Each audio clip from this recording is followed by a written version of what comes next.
What's up guys, welcome to a new video, and one I've been waiting for a very long time. The brand new Audi RS6. I've seen a couple driving around and I've been wanting to have a go for ages. So kindly, let me grab this to show you around the car. Kindly, our mates who have a car dealership, Stars Monte Carlo, they have a dealership literally right there. They just got one in stock. It's actually leaving already. Didn't last very long and they have another one arriving, but they're just letting us drive this real quick. So thank you, Johnny from Stars Monte Carlo, for putting this together, because I've been excited about driving this car for ages. Now we actually can film on my phone. Erwan's ended up in the car already, in the Twizy.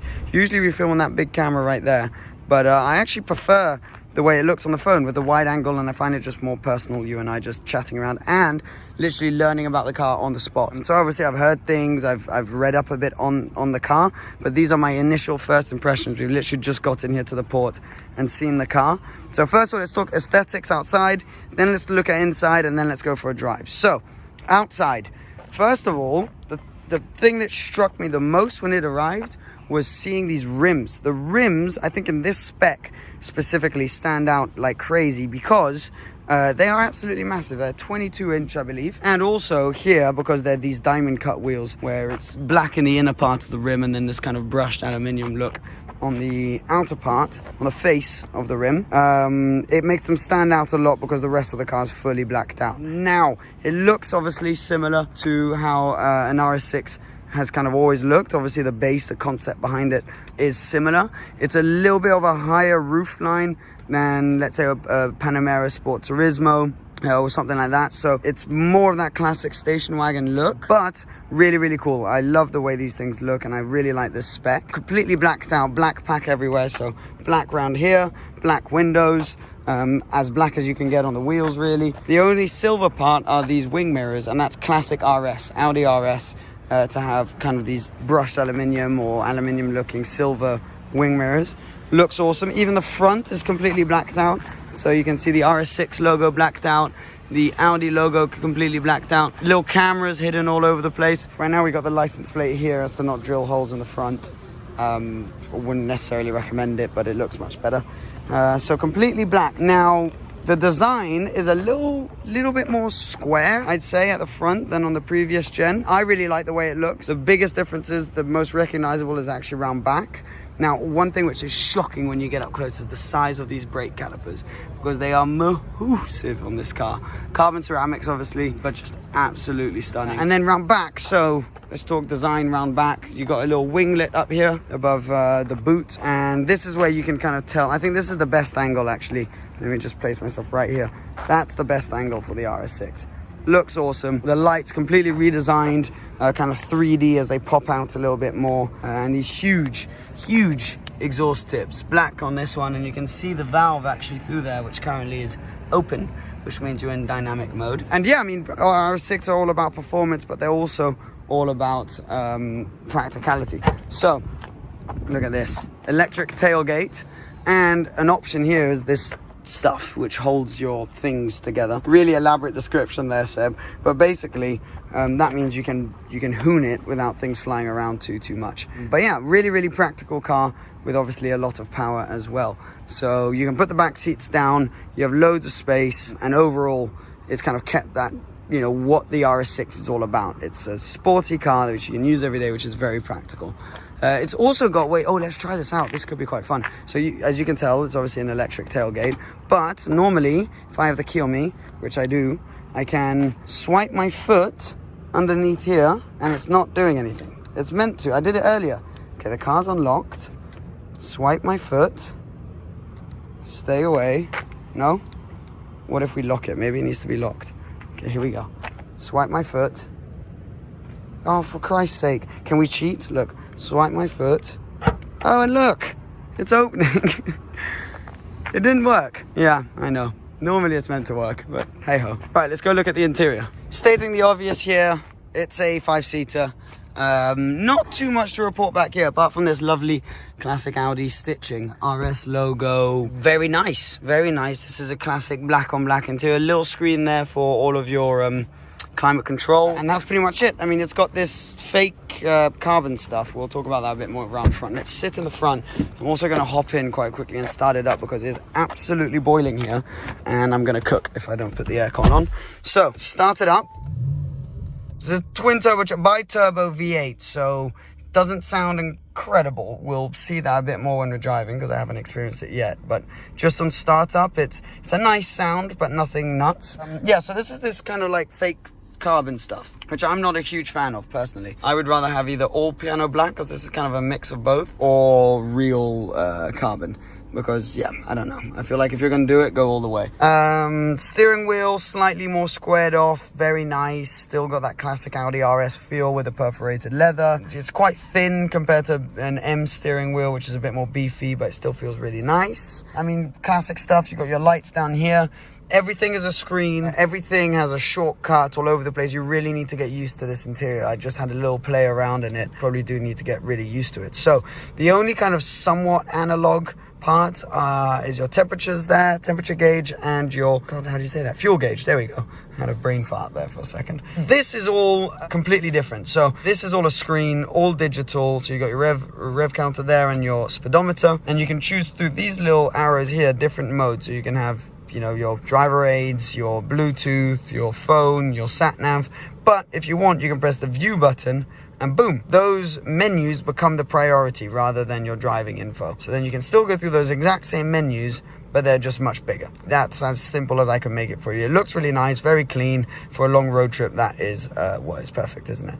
So yeah, anyways, so that's for the steering wheel. This here is just to go through, so, you know, zoom in, zoom out, for example, or if you're on your you know, phone settings or whatever, it will go up and down through your radio options and things like that. Then on this side, you got your phone button, your voice activation, your voice control, and your volume up and down. RS mode, we'll get to that in a little bit actually. I'll talk you through these and then we'll come back to these couple of shortcuts. Very interesting. So what do we have? We have down here, so two screens, traditional kind of sat nav screen, and under here you have a climate control. So this is only for your climate information. You can probably see a reflection of me right there. Hello.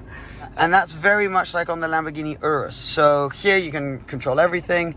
It takes some getting used to get exactly the settings you want. See, like I wanted 20 there, and then need to go back down. So it takes some getting used to. Yeah, I don't know. It looks cool. Kind of gives it a really clean look. The only issue is when you switch the car off, there's fingerprint marks all over the place. Yeah, it's very nice. It's very cool. It's a bit of a gimmick, but it means that information at least is accessible quickly.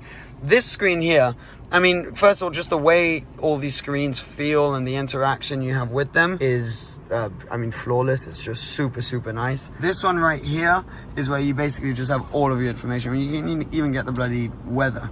It takes a little bit of time, but then pops up. It will give you the live weather or future weather if it decides to wake itself up.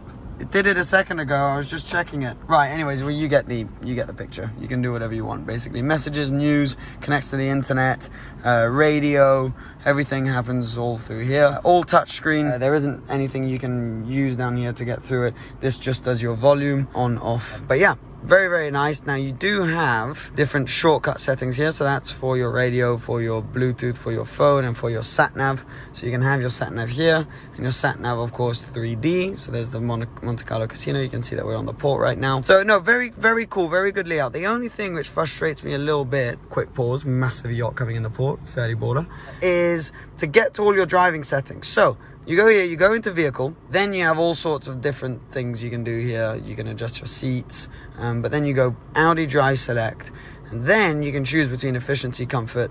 Efficiency obviously is if you're cruising, it's the most, as the name indicates, efficient setting. So if you're doing a long drive, that will give you the best fuel consumption. Comfort is kind of your everyday mode.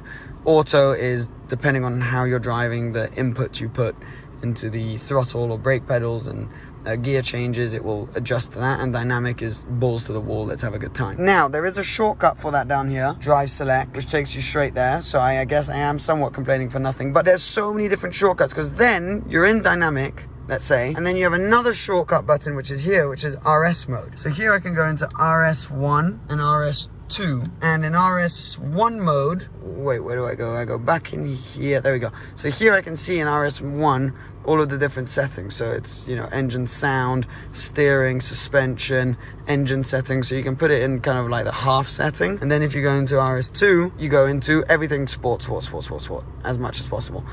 And you can configure this however you want. I know it's obviously it's not that complex and complicated. I'm just nitpicking here. But for me, for example, how do you open the exhaust valve whilst in comfort mode, which is something I enjoy doing on many cars. There's not a physical button here that you can press to do that. You would need to, I guess, go through all of these different settings, set it all up. It's just a little bit complex, and if I find it complex here parked, imagine when you're driving and you're like, right, what mode do I want where, and you have to go through this like a million times. I don't find it particularly intuitive. Obviously it's no big deal, but if I had to nitpick something which frustrates me a little bit, it would be that. Apart from that, is a really, really nice interior. I mean, top quality, really does feel top quality in here. Smells incredible. It's got a double sunroof, one back there and then one which is closed up here. Seats are very comfortable, and there's loads of cool little gadgets. I mean, you got like a SIM card SD reader, 2 USB readers there, 2 more in the back, and gadgets like this, your parking cameras. So first of all, you can just choose any angle, so front, top, back. If the back isn't quite wide enough, you can go wide angle back. And this is kind of cool. If you're parking, it'll show you your 2 front tires, so you can see if you're about to smack your rims into something. It'll show you your 2 rear tires here. Or if you want a fully 3D look at this. You can literally see if we're about to, well, put it in the sea really, and you can go all around it, and it's really cool. I mean, you can zoom in, zoom out. This is awesome. So there are some cool gadgets in this thing, and the interior is a very, very nice place to be, and the most recognizable place to be able to tell if it's the new RS6 or the old one. Anywho, on that jolly note, let's take it for a drive because I'm dying to drive this. Right, let's do this thing, shall we? What are we in? I've gone straight balls to the wall. We are in RS mode 2, everything off in central Monaco. Bit contradictory, I am aware. We will test out comfort mode and other modes afterwards. I just wanted to give this a go, and also because we have a GoPro with the exhaust, so I figured might as well. So exhaust valves open. What are we talking? We're talking 591 horsepower, V8, bi-turbo. So not a huge power bump from the last generation, but it didn't. That was the one thing it didn't really need. It was already so ludicrously fast. So it does 0-60 in 3.5 seconds. And well, I'm about to tell you how it drives. We're going to experience it together. First impressions, whoa, yes. The suspension is, well, it's pretty harsh. I know I'm in sport mode 2 or whatever. And we'll, oh, I mean, that is fine. We'll test out the other modes afterwards. Oh God, you can chuck it about straight away. Look at that. Gearbox is, I mean, instantaneous. Incredible. Wow, incredible feel through the brake pedal as well. Carbon ceramic brakes, massive. Oh look, there's the yeah, the brake pedal actually, there's a lot of feel through it. So often on these carbon ceramics, they can be very bitey and kind of somewhat unpredictable in at slow speed. Right, let's give it something. I mean, it goes. We obviously can't be going around too fast. Gearbox, I mean, you don't really feel, and now in sport everything, I guess you somewhat do, but in general you don't really feel the gear shifts take place too much. The steering's so light. The car feels fantastic. I'm nitpicking. I'm not trying to be a hater. I love this car and the RS6 and the, oh, there's another one, a new one, and that looked cool actually in grey, and the kind of legend this car has become, and was actually very close at one point to getting the last generation. These are still crazy expensive at the moment, but I'm sure they'll come down in value and appreciate, and then eventually maybe one day, fingers crossed, boys. But yeah, it's one thing that right now, 2 things that I've come across which I'm like, the suspension is really quite hard, which is a bit odd for a car which is meant to be kind of a, you know, proper daily driver if you want it to be. So that's kind of a little bit more surprising. I don't personally mind it that much because I enjoy that kind of sporty ride, but I didn't expect that. What I do mind, it kind of doesn't really go hand in hand with the sporty suspension, is the steering. Even now in full sport everything, is very light and doesn't feel very communicative. It's a bit dead. It's like you're turning and it's going straight into like a duvet, which is taking all the feeling out of it. So that I'm not too sure about. The gearbox feels great. The brakes are much more communicative than I thought, and the acceleration, I mean, it's not much of a surprise, but it is brutal. I mean, when you go, you take off. So no, I mean, nothing to say acceleration wise. Let's try it actually in like everything. Let's go manual mode, comfort. Should I do that? Efficiency or comfort? No, let's go comfort and see. I mean, first of all, not that it makes a lot of noise anyways in dynamic, to be perfectly honest. It feels quite sedated. The exhaust, but that's every modern car, so can't blame them, can't blame the RS6. Suspension is still kind of, I'm going over these potholes, or little potholes, on purpose to feel the suspension, and it's still pretty, for, you know, daily driver, comfortable car, it's pretty sporty. Again, oh god, the visibility is incredible. I mean, because this is a big car, you feel like it is a big car. As soon as you put it full sport everything, it kind of tightens up a bit, and then it doesn't feel as kind of impressive to drive, as large and kind of boat feeling. Right now in comfort, it does, you know, you can feel that it's kind of loosey-goosey a little bit, but the visibility is really good. They've done a good job, and you kind of see through your mirrors as well, the like beefy wheel arches coming out, which is a nice touch. And it feels, even though this is fully digital, and I know we spoke about it earlier, the dash here, they've done it in a way which, so it is digital, but it feels, you know, somewhat analog. When you do this, not so much, but there, you don't notice too much that it's completely digital, which is quite a nice touch. God, the steering, and if I thought it was heavy in dynamic, look, I can literally drive it with one finger. I mean, this is nice if you're going to daily drive the car, I guess. But I mean, yeah, it's too light for my liking, personally. This spec, though, black on black on black on black, is so sick. I mean, whoever's ended up buying this car has absolutely nailed life. I mean, it's great. I'm not going to lie. I'm nitpicking. Suspension a bit, steering a bit, but overall, I mean, what a car.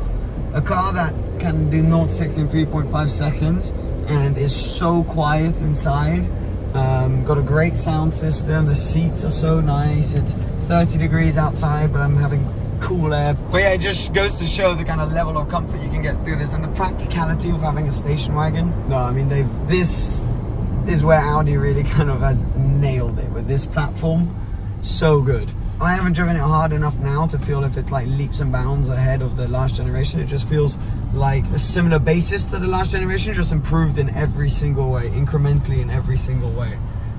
So they've done a good job. As I mentioned earlier, these screens are all a bit confusing when you're driving. I mean, now if I needed to do something, I wouldn't even be able to function it, because it is quite a large car. You are aware of what's going on around you more than you would be in a Mini or something. So then having to play through all these menus while going is, yeah, not ideal. But overall, short drive around town does feel pretty awesome. And the acceleration, we take it for granted almost now, but having a car which is so capable, which can accelerate as hard as this, I mean, it's just an incredible achievement. Now, question is, would you have this over Panamera Sport Turismo? No way. Well, that's because it's your favorite car.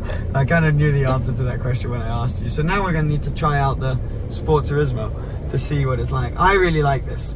I think they've done a really good job. So, I mean, I was going to say well done Audi, but like, they really give a shit what I think. But yeah, anyways, awesome stuff. Thank you so much, Johnny. Thank you, Stars Monte Carlo, for letting us drive this car. I like it. There's a few little things, nitpicking. It's me just really trying to look at every single detail. But overall, what a car. Nothing you can say. Brand new RS6. What you'd expect and a little bit more. So well done. And I hope you've enjoyed this video. Subscribe if you aren't already. And we'll be back with plenty more videos very, very soon. Cheers, guys. Bye-bye.